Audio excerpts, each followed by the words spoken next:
from when you first became a golf professional, how has things changed for you, and how the instruction is? What's different about it?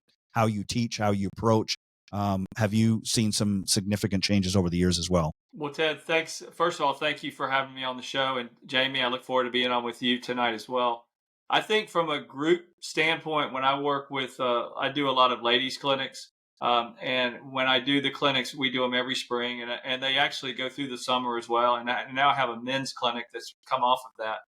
And from a clinic standpoint, my instruction hasn't changed any. When I'm standing in front of 12 to 30 people with, other instructors, it's, the nuts and bolts of how to hold the club and how to set up. So from that standpoint, I don't really see a big change, but individually, I see a huge change. And the biggest change that I see right now in golf is the advent of the cell phone, because now everyone can film their own swing. And so everyone's on YouTube and they're watching a million different videos. And so I do the same thing. When there's something that's broken in my house, I pull my phone out and I find a video and I figure out how to fix it. Or trying to do that with their golf swing. And unfortunately, it's just not that easy. I've always said, fixing a golf swing is not fixing a car, because you're dealing with a human being. You're dealing with just an array of different issues. And, it's a very difficult game. It's extremely difficult game that looks easy. If you watch it on television, it looks really easy when you watch a really good player swing the club, but it's not easy. And we know that as teachers.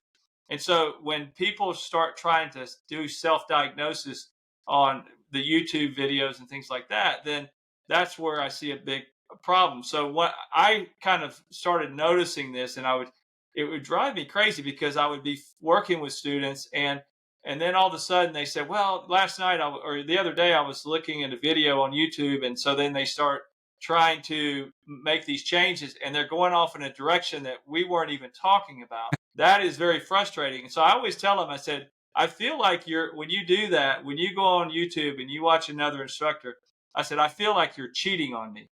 I said, I feel like a spouse that's been cheated on.